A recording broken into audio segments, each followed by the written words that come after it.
The Prime Minister is reporting to be considering digital ID cards as part of plans to crack down on illegal immigration. It would require all adults to use them when applying for jobs to prove they are in the UK legally. Last week, Reform UK announced its plans for mass deportations, saying they would remove 600,000 people over 5 years, the course of a parliament. Well, we're joined by the party's head of Department of Government Efficiency, their own Doge, ZiaYusuf.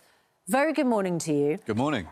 Right, what do you think of digital ID cards? Your party is huge on migration and tackling illegal migration. This is part of the government's plans. Is it something you back? Well, people watching this programme can ask themselves, do they think the people smuggling gangs, when they're ushering these illegal migrants onto dinghies in France, are checking ID? No, they're not. And what is happening routinely, of course, is that these illegal migrants are throwing what ID they may have, whatever identification documents may have, into the channel. One of the things that the legislation we will pass when Nigel's Prime Minister will be to, for example, make it illegal, a criminal offence, if you're coming to the country illegally, to deliberately destroy your documents. One of the things ID cards does is impede Hang on a moment, and but impact. if someone's coming here illegally, do they care that you're also going to treat them as illegal because they've thrown away their passport? Well, we're talking about a serious criminal offence punishable by up to 5 years in prison, not just being taken to a detention facility and then deported.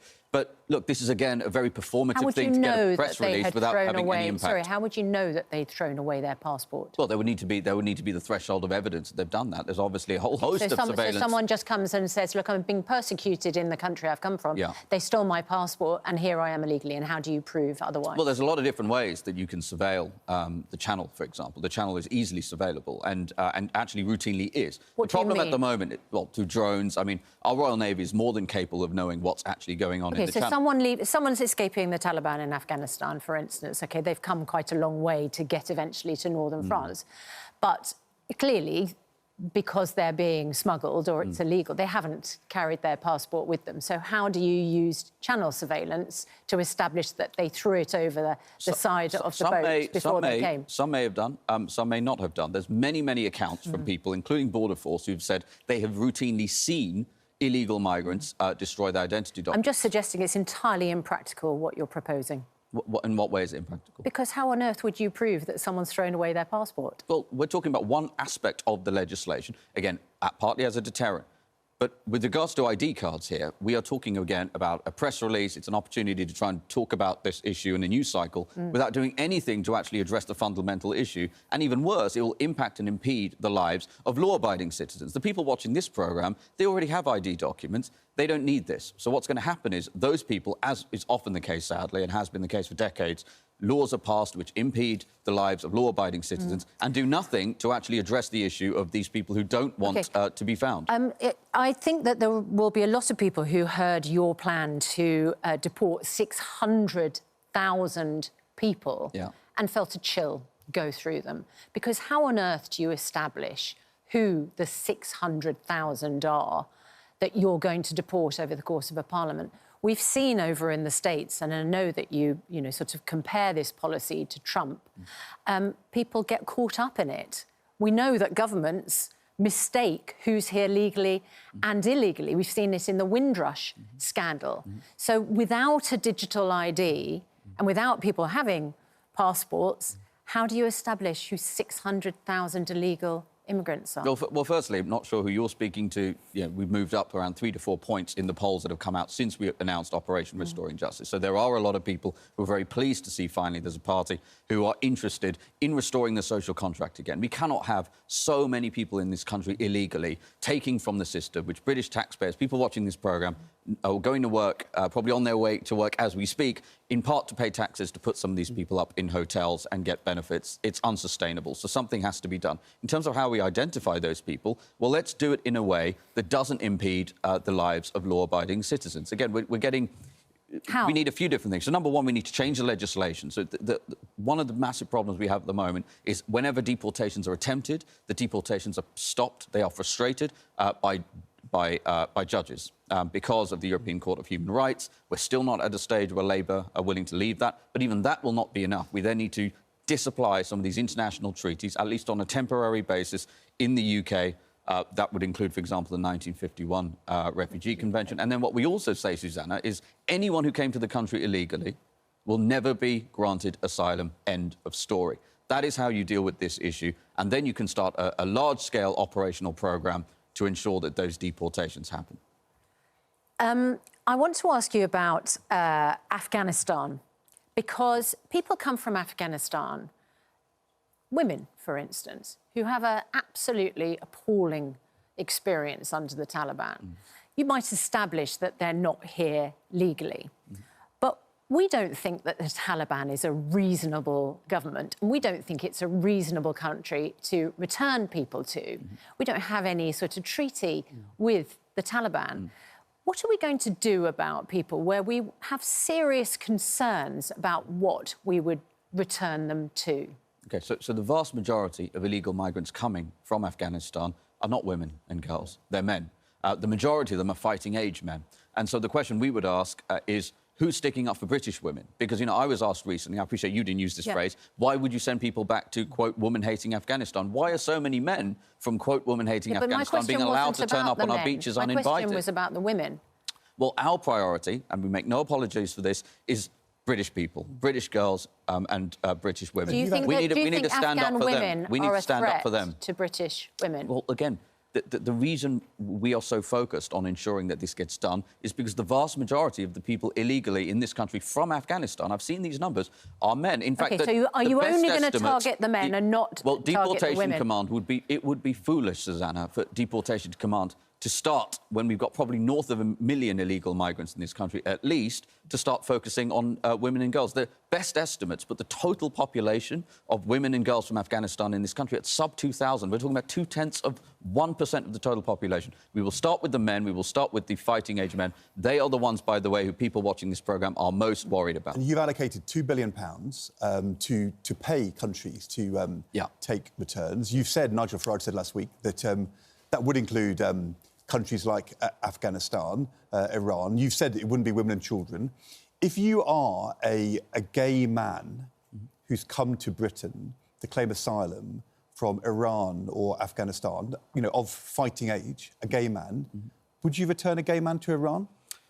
Our priority will be the British people. I want to keep saying that. I want to say... So the answer is you would return a gay... Because in Iran, being gay is not only illegal, but it is punishable with flogging through to the death penalty. But you're saying you would return a gay man to Iran. Why does it appear to be that we're OK with the vast majority of the people coming from Iran are fighting-age men as well? In fact, some of them, very well-sourced stories suggest had a potential terrorist attack foiled by our security services. 4 men from Iran who turned up on a boat. Our priority, and Nigel's priority when he's Prime Minister, will be the British people. And we make no apologies for that. The nature of being in government is, because you referred to him as Prime Minister Nigel Farage, if you're in government, you have to be able to answer the difficult questions. That's what government ministers do. That's what you need to do as well. You would return a fighting-age gay man to Iran or Afghanistan. I think, you know, that is a perfectly legitimate thing to say, because you're saying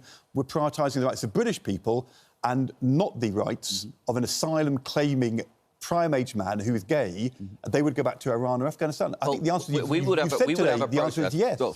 Well, what I'm saying today is we make no apology for saying that this issue needs to be sorted out and we're going to prioritise British people. But you would return gay men. But let me also be clear about something. You're asking me about Afghanistan. We came out and talked about Afghanistan, and the Home Secretary then came out the very next day and said they would consider doing a deal with Afghanistan. Right. You look at Iraq. Of course. And by the way, Germany is already routinely... Germany's already returning illegal migrants to Afghanistan, albeit via Qatar as an intermediary, and this Labour government has done a return agreement with Iraq. And I would put it to you, Ed, that gay people don't have a particularly nice time in Iraq either. Look, the world is unfortunately, as Nigel has already said, he cannot be held, if the British people see fit to vote him in as Prime Minister, he cannot be held accountable for the actions of every despotic regime. We will, of course, not deliberately send anyone back to get tortured or harmed in any way. But we make no apologies. We have north of 1 million people in this country illegally. That number is growing. The pace of people arriving is accelerating. We cannot afford it. It's totally unfair on the people watching this programme. These deportation sites, I mean, you're going to have a huge number of big sites for 24,000 a month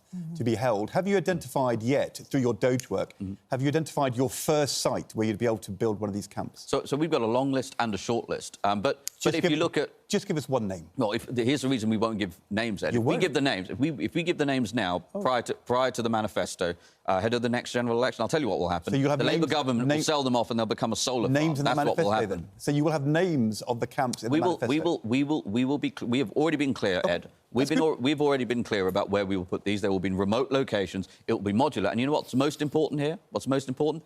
They will be detained. They will not be allowed to... One of the reasons there's so much understandable concern about this and the protests, which we sympathise with, from a lot of worried mums in particular, is because these people, about whom we know nothing, and come from the kind of cultures that you have just articulated, by the way, I want to stress that. These are the people who are inside these communities against the community's wishes. They are able to roam free. Under a reform government, that will not be the case. They will be detained and they will be deported. ZiaYusuf, thanks very much indeed for joining us. Just before we let you go, I just want to ask you about this tweet from Elon Musk yesterday. Farage is weak, runny sauce. He won't let reform stand up for their own people. He'll change nothing of significance politically.